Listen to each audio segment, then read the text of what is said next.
दोस्तों, my YouTube channel the Haunted Route में आपका स्वागत है। दोस्तों, यह कहानी जो मैं आपको बताने जा रही हूँ वो मेरे ताई के मायके की है, जो कि बिल्कुल सच्ची है। हमारी ताई हमें बताती हैं कि उनके गांव में एक नदी बहती है। उस नदी में बहुत से बुढ़वा रहते हैं। बुढ़वा का मतलब जो पानी में डूबकर मरे होते हैं, वो पानी के भूत मतलब बुढ़वा कहे जाते हैं। उनके गांव में जो नदी है उसमें बहुत से लोग मरे हुए हैं, बल्कि हमेशा कोई न कोई उस नदी में मरता ही है। अकेले में कोई भी उस नदी में जाने से डरता है। वैसे तो उस नदी की बहुत सारी कहानियां हैं, परंतु उनमें से कुछ कहानियों का जिक्र मैं आज करने जा रही हूँ। दोस्तों, आज जो पहली कहानी मैं आपको बताने जा रही हूँ वो है एक औरत की। एक बार एक औरत नदी में नहाने गई। उसी नदी में जो सभी को मार डालती है, या यूं कहें कि जिस नदी में बहुत सारे लोगों की मौतें होती रहती हैं, उसी नदी में वो गई। क्योंकि वो नदी गांव के पास ही पड़ता है, इसीलिए सभी गांव की औरतें उस समय नहाने जाया करती थी। बल्कि आज भी बहुत सारे लोग अब भी जाते हैं नदी में नहाने। तो बात ये है कि जब वो औरत गई नहाने के लिए, तब उसका पैर फिसल गया। लेकिन कुछ लोग मानते हैं कि उसका पैर खुद नहीं फिसला, बल्कि उसको किसी बुढ़वे ने पानी में खींच लिया और उसे डुबाकर मार दिया। और इसी वजह से वह भी बुढ़वा बन गई। तो हुआ ये कि एक दिन दो बच्चे नदी में स्नान करने गए थे। अभी वो नदी में जाने ही वाले थे कि अचानक वही औरत जो मरी थी और जिस कपड़े में मरी थी, जिस रूप में मरने के समय थी, मतलब कि मरने के वक्त जैसा उसका रूप था, जैसा उसका भेष था, सब कुछ वैसा ही था। मतलब उसी भेष में वो आई और पानी के भीतर जाने लगी। वो दोनों बच्चे उसे देखकर दंग रह गए। उन्होंने देखा कि वो पानी के अंदर बढ़ती जा रही है और आगे बढ़ने के साथ ही उन दोनों बच्चों को पीछे मुड़कर देख भी रही थी और कुछ बड़बड़ा भी रही थी, और दोनों हाथ हिला हिलाकर उन्हें इशारे करने लगी। तभी उन दोनों लड़कों ने देखा कि वो बीच नदी में चली गई है और उन दोनों को अपने पास बुला रही है, हाथ हिला हिलाकर, जैसे आओ आओ हाथ हिलाकर लोग कहते हैं, उसी तरह से वो आओ आओ कह रही थी हाथ हिला हिलाकर, और फिर पानी में गायब हो गई। यह देखकर दोनों लड़कों में से एक लड़का थोड़ा चालाक था। उसने कहा, भाग भोलू, जल्दी भाग, अपने कपड़े उठा ले और जल्दी भाग। इतना कहकर दोनों अपने कपड़े उठाकर तेजी से भागे। लेकिन जब वो भाग रहे थे तो बताते हैं कि हमारे पीछे से उसी औरत की आवाज़ आ रही थी कि कहाँ भाग रहे हो, आओ पानी में आओ, तुम्हें अपने जैसा बना दूँ, आओ, फिर हम तीनों रोज़ नहाया करेंगे। लेकिन जब हम नहीं रुके तो ज़ोर से हंसी और बोली, जा, आज तो बच गए, लेकिन फिर कभी मेरे स्नान के टाइम पे फिर आए तो नहीं बचोगे, क्योंकि मैं तुम्हें बचने का मौका ही नहीं दूंगी। फिर ज़ोर ज़ोर से वह हंसती हुई गायब हो गई।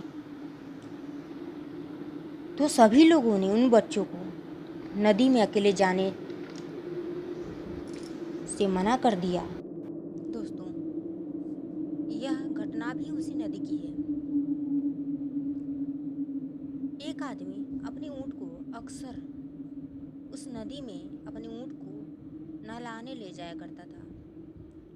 वह किनारे कुछ फीट गहरे पानी में ही ऊँट को नहलाकर वापस घर ले आता था। परंतु एक दिन वह अपने ऊँट को नहलाने जब ले गया तो वह अभी नहला ही रहा था कि अचानक पानी की एक लहर आई और वो भी सिर्फ उसकी ऊँट की ही तरफ आई और ऊँट को अपने साथ बहाकर ले गई। ऊँट पानी में गायब हो गया। यह बड़ी अजीब बात थी कि साथ में ही दोनों थे। लहर आई और आदमी को उसने छुआ तक नहीं और ऊँट को अपने साथ ले गया, जबकि वो रोजाना की तरह नदी के बीच में नहीं बल्कि किनारे पर ही वह नहला रहा था। परंतु ऐसा उस दिन क्यों हुआ? उसने जब ये बात गांव वालों को बताई तो सभी ने इस बात को माना कि वह कोई नदी की लहर नहीं बल्कि जानवर खाने वाला बुढ़वा था। इसीलिए उसने सिर्फ ऊँट को ही मार डाला और उस आदमी को कुछ नहीं किया। दोस्तों, यह तीसरी घटना भी उसी नदी का है। तो बात यह है कि एक दिन दो औरतें सुबह सुबह सबसे पहले उस नदी पर स्नान करने पहुंची। दोनों औरतें बहुत अच्छी सहेलियां थीं। दोनों जब नदी में उतरी तो दोनों साथ ही साथ हाथ पकड़कर पानी में उतरी। कमर तक गहरे पानी में पहुंचकर वो नहाने लगी। तभी एक ने चिल्लाकर कहा कि कोई मेरा पैर खींच रहा है।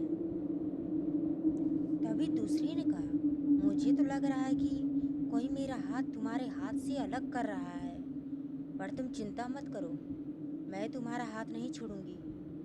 तभी दूसरी औरत के पैर को पकड़कर कोई पानी में खींचने लगा और वह पानी में बहती जा रही थी। उसका हाथ उसकी सहेली ने पकड़े हुए थे। इस कारण उसके साथ साथ वह भी बहने लगी और दोनों नदी के बीच में जाकर समा गई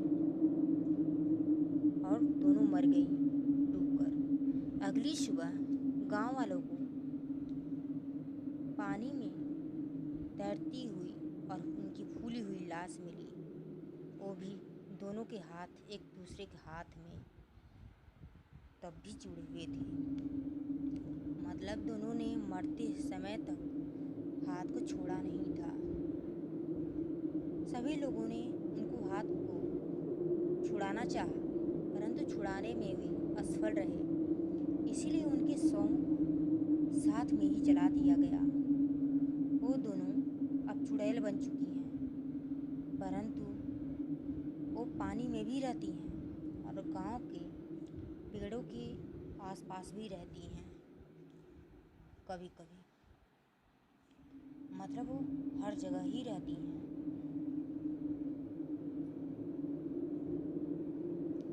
इन्होंने ही अपने मुंह से ये सारी बातें गांव वालों को बताई कि कैसे मरी थी।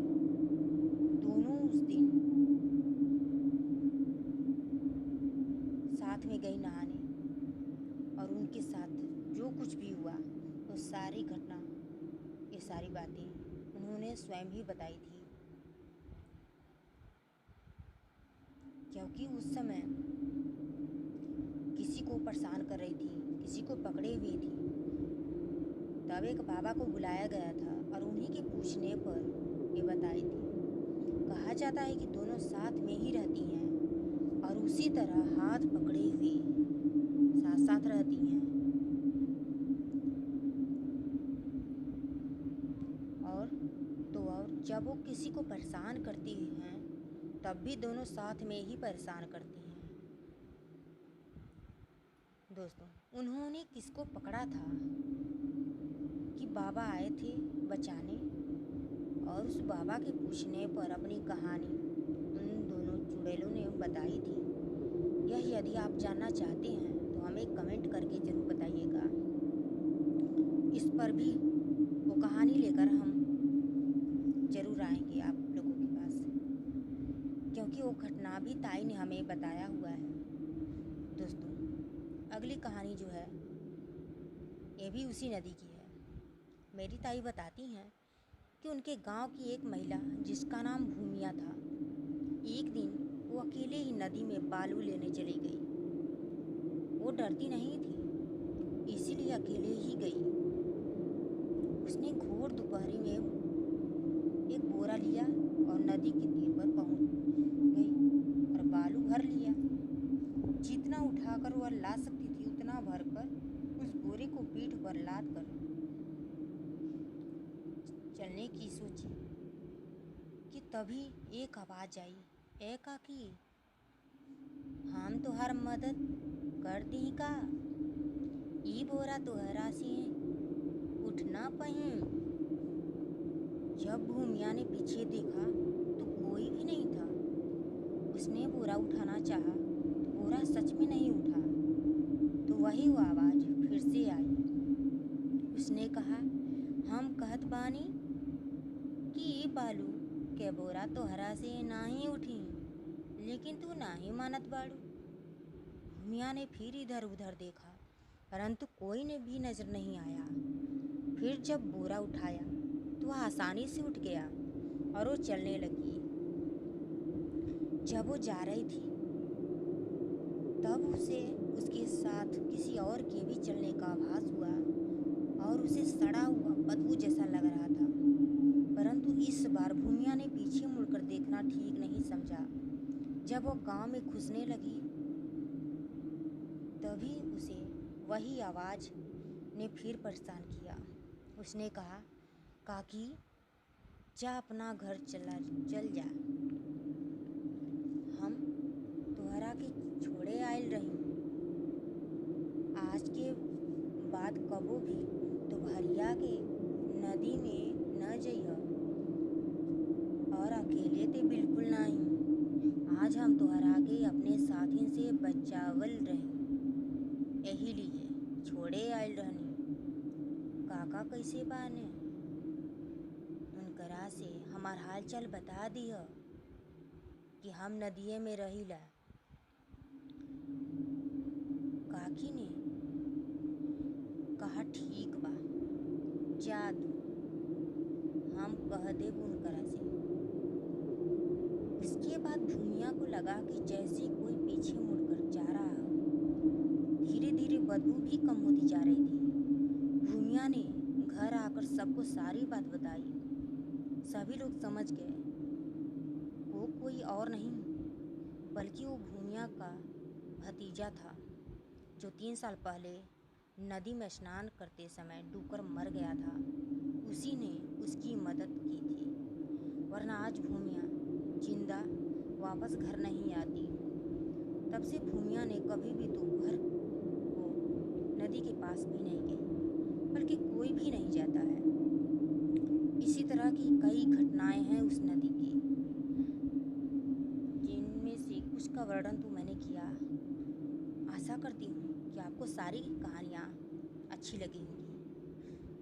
दोस्तों, यदि आपको हमारी कहानी पसंद आई हो तो प्लीज़ हमारे चैनल द हॉन्टेड रूम को सब्सक्राइब करके बेल आइकन भी ज़रूर दबा दीजिएगा, ताकि जब भी कोई नई हॉन्टेड हॉरर स्टोरीज आप मैं लेकर आऊँ तो उसका नोटिफिकेशन आपको सबसे पहले मिले। दोस्तों, वीडियो बनाने में बहुत मेहनत लगती है, अतः आप इसे लाइक और शेयर भी ज़रूर कर दीजिएगा। तो मिलते हैं अगली कहानी के साथ, तब तक के लिए बाय बाय।